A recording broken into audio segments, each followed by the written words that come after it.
Dr. Oz has been warning viewers about for years advertisements using celebrities, including his image, to endorse products without the celebrity's consent or knowledge.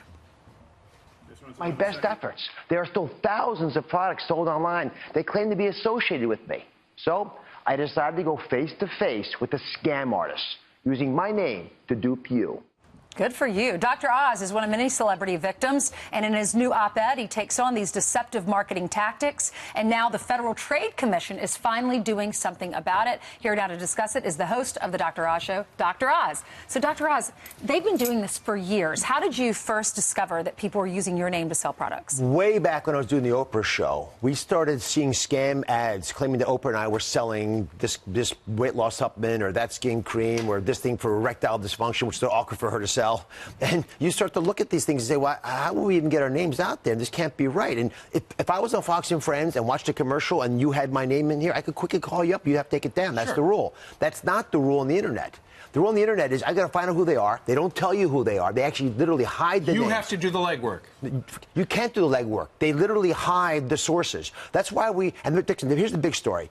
Fake ads led to fake news, led to fake campaign pieces, which now, of course, everyone's getting upset about because they can't find out who ran the fake campaign pieces. You were upset before this. I was upset a decade ago, but like graffiti in the city of New York, when we tolerate it, we get other criminal activities. When you tolerate fake advertising, which we've now done for 10 years, it leads to fake news, which is rampant, and it's only about the money, really. I mean, there's a little bit of hacking here from Russia, but the real problem in fake news, and this, I had Justin Koleron, one of the most notorious fake news creators, on my show. He was the one who wrote the ads about, pieces about Hillary Clinton stuffing the ballot box in Ohio. Right. He's a Democrat.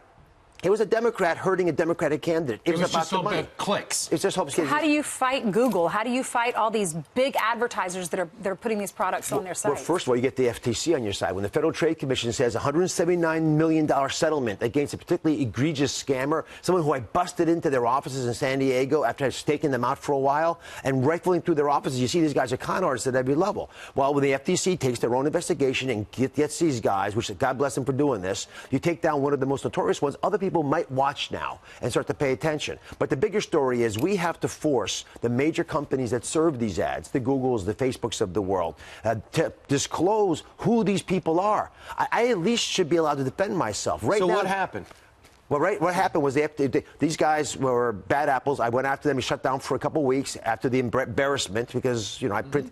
ink by the barrel, so I can make a lot of noise. But then after a couple months, they came back. It's like whack-a-mole. So the FTC went out to them and said, you can never advertise again in the way you've done it. $179 million settlement. We're going to go through all your bank accounts, see what you got. Who gets that money? The You and U.S. Oprah? government. Oh, the U.S. government. I don't want the money. I would donate the money. All I want to get is my name back. Right. And it's not alone. It's Barbara Streisand, Kim Kardashian. I mean, a lot of people whose opinions seem to matter are the ones who are targeted. Right. And we have a breakdown in the fundamental law and order. But what I really want, and the purpose for my op-ed piece that I put in the HuffPo this week, is to both applaud the FTC, but also get these major companies to disclose who their sources are.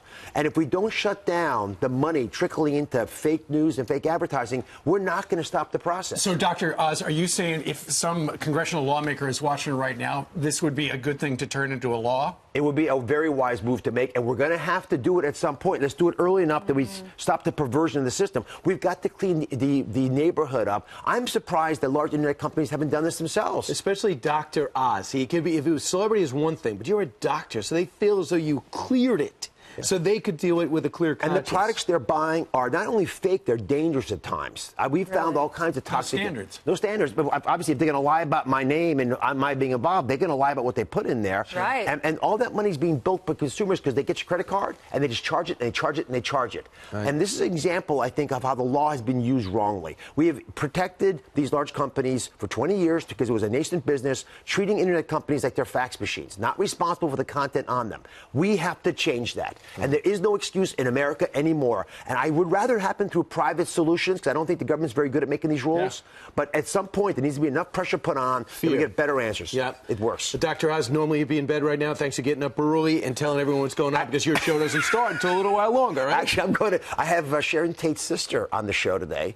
Going to go tape. Yeah, and here's the thing. You know, Charles Manson was Murdered by Manson. Murdered by Manson. Cult just died. But his accomplices, the women who actually did the murdering, because he never killed anybody, they're up for parole. Forget about it. Leslie Van Houten, one of the murderers, got parole. She will be released in California unless the governor gets involved. And Sharon Tate's family is really, really worked up about it. And it's because they, in California, they release people of a certain age because that's a humane thing to do. And they don't want to pay for the medical bills. I get the money issues. There's some people, these people, you know, they changed the way Americans thought about their homes. Gotcha. In 1969, we went from being a country that felt we were safe in our homes to almost overnight with the sex and the drugs and the hippies and the murders, completely senseless murders, feeling we're at risk. You wait till you hear what Sharon Tate's sister has to say. Today's Dr. Oz. All right, Dr. Oz, thanks so much.